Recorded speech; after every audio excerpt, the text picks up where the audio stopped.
Hello friends, ഞാനിപ്പോൾ ഒരു informative കാര്യമായിട്ട് വന്നതാണ്. ഇത് എൻജിൻ ഓയിലാണ്. എൻ്റെ കയ്യിലിരിക്കുന്ന ഇപ്പോൾ എൻജിൻ ഓയിലാണ്. ഇത് എന്താണെന്നും ഇത് എന്തിനാണ് യൂസ് ചെയ്യണം എന്നും എല്ലാ പേർക്കും, ആണായിക്കോട്ടെ പെണ്ണായിക്കോട്ടെ, എല്ലാ പേർക്കും അറിയാം. പക്ഷേ ഇവരാരും ശ്രദ്ധിക്കാത്തൊരു കാര്യമുണ്ട്. നോർമലി ഒരു എൻജിൻ ഓയിൽ എന്ന് പറയുമ്പോഴത്തേക്ക് മാക്സിമം നമ്മൾ എൻജിൻ ഓയിൽ ചേഞ്ച് ചെയ്ത് 2500 കിലോമീറ്ററാണ് എൻജിൻ ഓയിൽ യൂസ് ചെയ്യേണ്ടത്. അത് കഴിഞ്ഞ് എൻജിൻ ഓയിൽ മാറ്റണം. ഇത് പലരും ശ്രദ്ധിക്കാറില്ല. ഞാൻ ഇപ്പോൾ എൻ്റെ ഒരു കൂട്ടുകാരനായിക്കോട്ടെ, എനിക്ക് വരുന്ന കസ്റ്റമർ ആയിക്കോട്ടെ, അവിടെ ചോദിക്കുമ്പോഴത്തേക്ക് അവർ പറയുന്ന കാര്യം എന്ന് വെച്ച് കഴിഞ്ഞാൽ, എടാ ഞാൻ മാറിയിട്ട് 1 മാസമായിട്ടുള്ളൂ, എടാ ഞാൻ മാറിയിട്ട് 3 മാസമായിട്ടുള്ളൂ.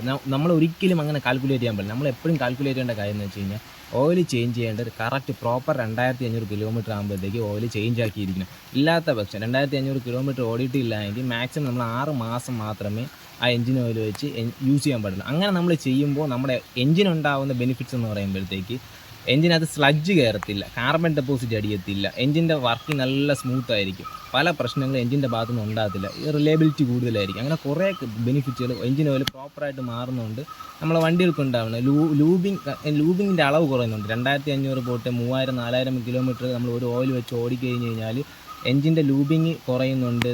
അതിനകത്ത് വരുന്ന സാധനങ്ങൾ നല്ല രീതിക്ക് തേയ്മാനം വരുന്നുണ്ട്. ഇങ്ങനെ പല പ്രശ്നങ്ങളും. നമ്മളൊരു 300 രൂപ ചിലവാക്കാൻ മടിക്കുമ്പോൾ, അല്ലെങ്കിൽ നമുക്ക് ചിലവാക്കാൻ സമയം കണ്ടെത്താതെ വരുമ്പോൾ, നമുക്ക് ചിലവാക്കേണ്ടി വരുന്നത് ചിലപ്പോൾ ഒരു 6000 രൂപ ആയിരിക്കാം, അല്ലെങ്കിൽ ഒരു 8000 രൂപ ആയിരിക്കാം. സോ എല്ലാവരും ശ്രദ്ധിക്കേണ്ട ഒരു കാര്യം എന്ന് വെച്ചാൽ, നോർമലി ഒരു എൻജിൻ ഓയിൽ പ്രോപ്പറായിട്ട് 2500 കിലോമീറ്റർ ആകുമ്പോൾ മാറിയിരിക്കണം.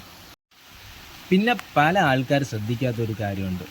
ഇപ്പോൾ ഒരാൾ ഓയിൽ ചേഞ്ച് ചെയ്യാൻ ടൈം ആവുന്ന സമയത്ത് അയാൾ ഒരു സ്പെയർ കടയിൽ പോയിട്ട് ഓയിൽ വാങ്ങുന്നുണ്ട്. അവർ തരുന്ന ഓയിൽ വർക്ക്ഷോപ്പിൽ കൊണ്ട് കൊടുത്തിട്ട് ഓയിൽ മാറുന്നുണ്ട്. ഒരു ഓയിൽ മാറുന്നുണ്ടായിരിക്കും, പക്ഷേ അത് ഏത് ഗ്രേഡാണെന്ന് പല ആൾക്കാരും ശ്രദ്ധിക്കാറില്ല. ഓരോ കമ്പനിക്കാർ, ഇപ്പം ഹീറോ ആയിക്കോട്ടെ, ഹോണ്ട ആയിക്കോട്ടെ, ബജാജ് ആയിക്കോട്ടെ, യമഹ ആയിക്കോട്ടെ, ഏത് ബ്രാൻഡ് ആയിരുന്നാലും അവരുടെ കമ്പനികൾക്ക് അവരുടേതായ ഒരു എൻജിൻ ഓയിലിൻ്റെ ഗ്രേഡ് ഉണ്ട്. ആ ഗ്രേഡ് നമ്മൾ കറക്റ്റ് നോക്കി മാറിക്കഴിഞ്ഞ് കഴിഞ്ഞാൽ ആ എൻജിൻ്റെ റിലയബിലിറ്റി അല്ലെങ്കിൽ ഒരു സ്മൂത്ത്നെസ് സൂപ്പറായിരിക്കും. കാര്യം എന്ന് വെച്ച് കഴിഞ്ഞാൽ, അത് ഞാൻ പറഞ്ഞുതരാം. അത് ഏതൊക്കെ ഗ്രേഡാണ്, ഏതൊക്കെ വണ്ടിക്കാണ് സൂട്ട് ആവണതെന്ന് ഞാൻ പറഞ്ഞുതരാം.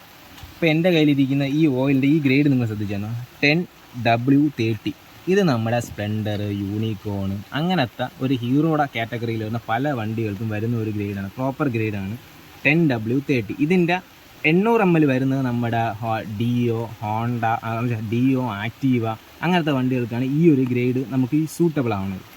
പിന്നെ ഈ വരുന്നത് 10W40. ഇത് നമ്മുടെ യമഹയുടെ വണ്ടികൾക്കാണ്. യമഹയുടെ FC version 2, V1, V2, MD എന്നീ വണ്ടികൾക്കെല്ലാം വരുന്ന 10W40 ആണ് വരുന്നത്. ഇതിൻ്റെ 800 ml ആണ് ഫസീനോ, റൈസഡ് എന്നീ വണ്ടികൾക്ക് വരുന്നത്.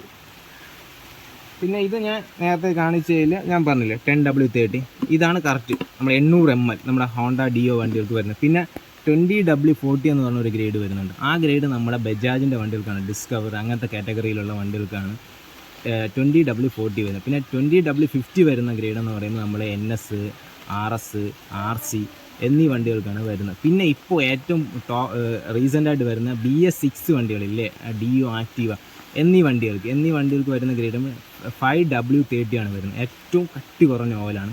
അത് 600 ml ആണ് വരുന്നത്. ഇത്രയും വരുന്നില്ല, 600 ml.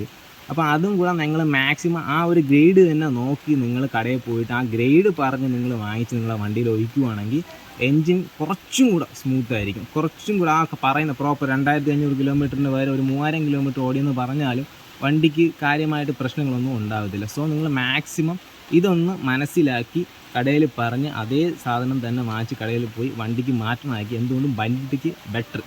അപ്പോൾ ഇപ്പം ഇതേപോലത്തെ ഈ ഇപ്പോൾ ഓയിലിൻ്റെ കാര്യം മാത്രമാണ് ഞാൻ പറഞ്ഞത്. ഇതേപോലത്തെ കുറച്ച് കാര്യങ്ങളും കൂടെ നമ്മൾ പ്രോപ്പറായിട്ട് നിങ്ങളെ വണ്ടിയിൽ നിങ്ങൾ ശ്രദ്ധിക്കുകയാണെങ്കിൽ കുറച്ചും കൂടെ വണ്ടി ബെറ്റർ മൈലേജും, കുറച്ചും കൂടെ നല്ല പെർഫോമൻസും, കുറച്ചും കൂടെ വണ്ടി ലാസ്റ്റ് ചെയ്യേണ്ട കുറേ കാര്യങ്ങളുണ്ട്. ഇതെല്ലാം ഞാൻ പാർട്ട് 1, പാർട്ട് 2, പാർട്ട് 3 ആയിട്ട് ഓരോരോ വീഡിയോ ആയിട്ട് ചെയ്യുന്നതായിരിക്കും.